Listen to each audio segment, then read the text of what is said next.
Hello viewers, welcome to my channel easy 60. இன்றைக்கி Tamil Nadu syllabus standard 10ஓட chapter 1 example number 1.1 பார்க்கலாம். இது நான் இப்போ ஷார்ட்ஸில் சிம்பிளாக சொல்லி கொடுக்குறேன். பட் நான் டீட்டெயில்டாக என்னோடய சேனலில் வீடியோவில் அப்லோட் பண்ணி பார்த்துருக்கேன். இன்னும் கிளியராக புரியணும் அப்படின்றவங்க வீடியோஸில் போய் செக் பண்ணி பார்த்துக்கோங்க. ஏவோட வேல்யூ பியோட வேல்யூ கொடுத்துட்டாங்க. A cross B, B cross A கண்டுபிடிக்கணும். ஸோ ஏ கிராஸ் பி அப்படின்னு ஏவோட செட் எழுதி கிராஸ் போட்டு பியோட செட் எழுதிக்கோங்க. இது ஒவ்வொன்றா நீங்கள் ப்ராக்கெட் பண்ணி எழுதணும். அதாவது இதில் ஒரு எலிமெண்ட், இதில் ஒரு எலிமெண்ட்.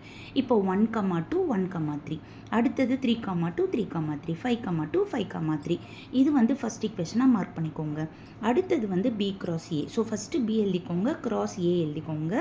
இப்போ இதுவும் நீங்கள் பேர் பண்ணி எழுதணும். 2,1 2,3 2,5. அடுத்தது 3யை வச்சு பண்ணணும். 3,1 3,3 3,5. இது செகண்ட் ஈக்குவேஷன். இப்போது இது ஃபஸ்ட் ஈக்குவேஷன் செகண்ட் ஈக்குவேஷனாக மார்க் பண்ணதை வச்சியே நம்மளால் A cross B, B cross A ஈக்குவலாக இல்லையான்னு சொல்ல முடியும். நீங்கள் பார்த்தாலே தெரியுது. இங்கே 1,2 இருக்குது, ஆனால் இங்கே 2,1 இருக்குது. இங்கே 1,3 இருக்குது, ஆனால் இதில் 3,1 இருக்குது. அப்போது இது ரெண்டுமே உல்ட்டாவாக இருக்குது. ஸோ இது ரெண்டுமே ஈக்குவல் கிடையாது அப்படின்னு சொல்லிடுறோம். அடுத்தது லாஸ்ட் ஒன் பார்த்தீங்கன்னா என் ஆஃப் அப்படின்னாலே செட் லாங்குவேஜை பொறுத்த வரைக்கும் n of A cross B அப்படின்னா number of elements in A cross B. இப்போ ஏ கிராஸ் பியில் மொத்தம் எத்தனை எலிமெண்ட்ஸ் இருக்குது கவுண்ட் பண்ணுங்கள். 1 2 3 4 5 6.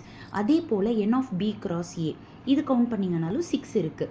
இப்போது இது ரெண்டுமே ஈக்குவல் ஆகிடுச்சு. அடுத்தது n of A into n of B இதுக்கு ஈக்குவலா அப்படின்னு கேட்குறாங்க.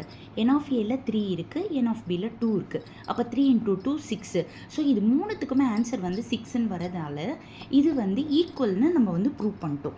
ஸோ ஃபுல்லாக லாங் ஷார்ட்டில் ஃபுல் சம் காமிக்கிறேன், பார்த்துக்கோங்க. இதுவரை என்னோடய சேனலில் சப்ஸ்கிரைப் பண்ணாதவங்க சப்ஸ்கிரைப் பண்ணிக்கோங்க. அப்போ தான் டெய்லி போடுற வீடியோஸ் உங்களுக்கு நோட்டிஃபிகேஷனில் வரும். Thank you viewers.